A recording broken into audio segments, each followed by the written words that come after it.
시내 광야를 지나던 이스라엘은 마라에서 쓴물이 단물로 변하는 기적을 체험했죠. 그리고 엘림에 도착했습니다. 엘림은 광야의 훌륭한 오아시스였어요. 그곳에는 많은 물샘과 종려나무가 있었습니다. 하지만 그들이 그곳에 계속 머물 수는 없었어요. 그들은 하나님께서 약속하신 땅을 향해서 떠나야 했습니다. 이스라엘 백성은 애굽을 떠난 지 45일째 되는 날에 신광야라는 곳에 도착하게 되었는데요. 그런데 여기서 이스라엘의 고질적인 병이 다시 도지게 됩니다. 이스라엘의 불평이 다시 시작된 거예요. 지난번에는 물 때문이었는데 이번에는 양식 때문이었습니다. 오늘 본문은 이스라엘을 회중이라고 표현하고 있죠. 출애굽기에서 처음 이 단어가 사용되고 있는데 이스라엘 백성들이 하나님의 백성이라는 이제 새로운 정체성을 가지게 되었다는 거예요. 하지만 그들의 정체성은 그들의 생각과 행동에 영향을 미치지 못했습니다.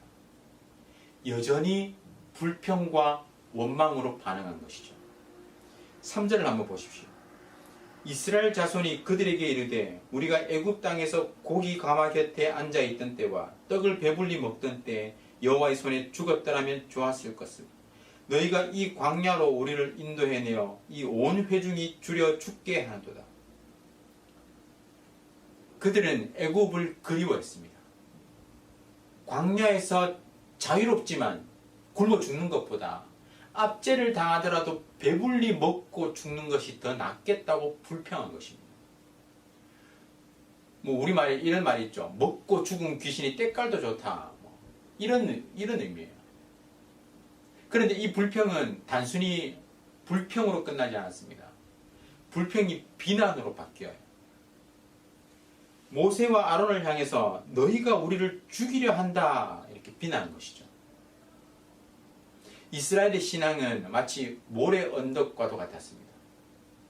세차게 부는 바람에 점차 쓸려가 버리고 무너져 버린 거예요.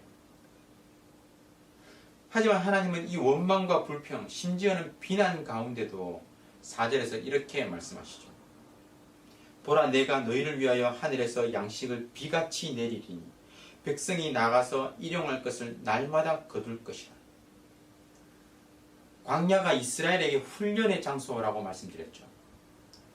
마치 하나님은 어린아이를 교육시키듯이 그들이 실수하고 실패해도 다시 세우시고 또 격려하시는 것 같아요. 하나님께서 양식을 하늘에서 비같이 내리겠다고 말씀하셨습니다. 만나와 메추라기죠. 만나와 메추라기는 하나님의 은혜가 어떤 것인지 가장 분명하게 보여주는 사건입니다.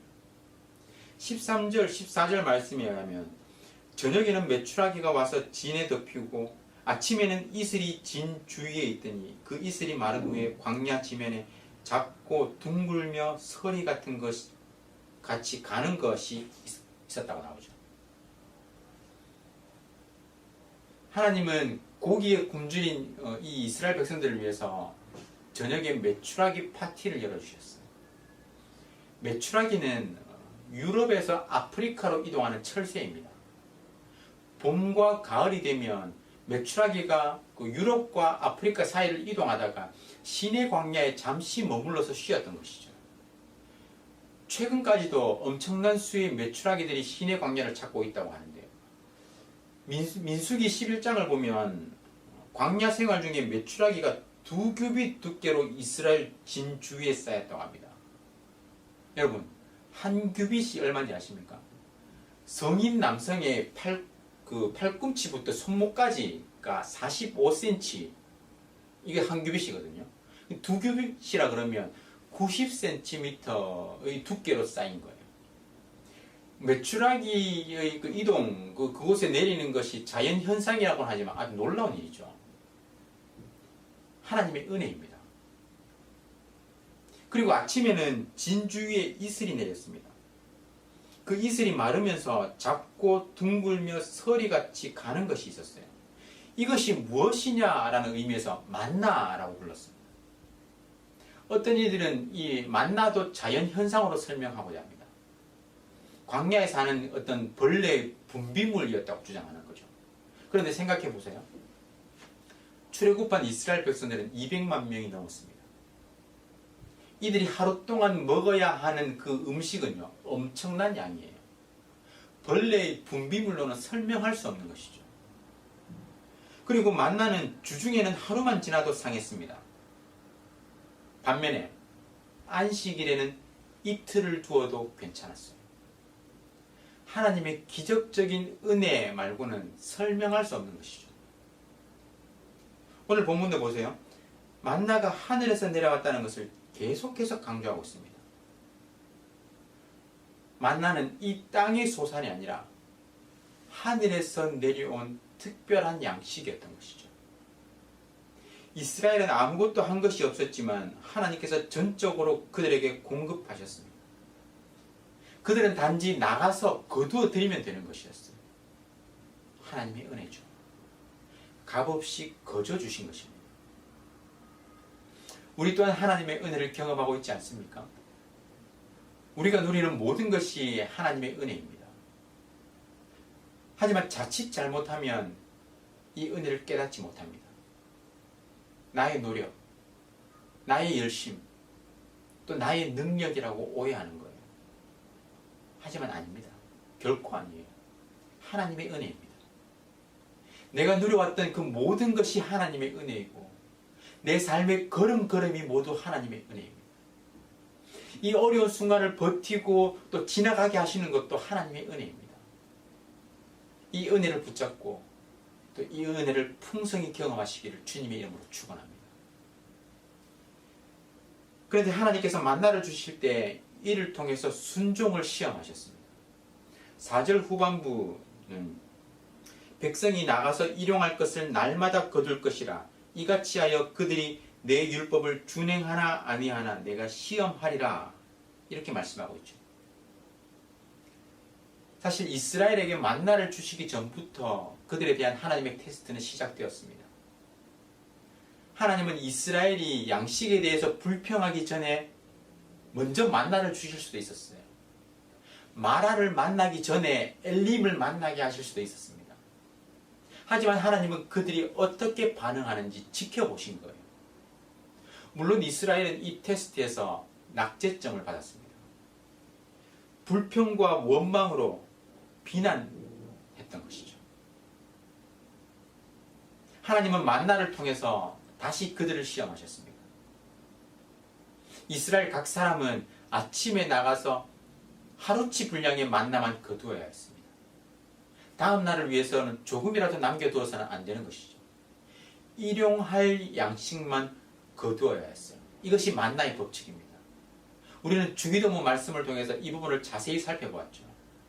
하나님께서 매일 일용할 양식을 주실 것을 믿고 하나님께서 공급하실 것을 믿고 순종하라는 그런 믿음의 훈련이었던 것입니다. 하지만 안타깝게도 이스라엘은 이 시험에서도 낙제했습니다.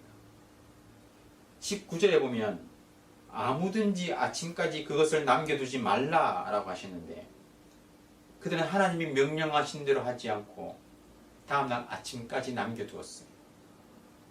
결국 벌레가 생기고 냄새가 나서 못 먹게 되었습니다. 다음 날이면 다시 만나가 내릴 텐데 왜 남겨두었을까요?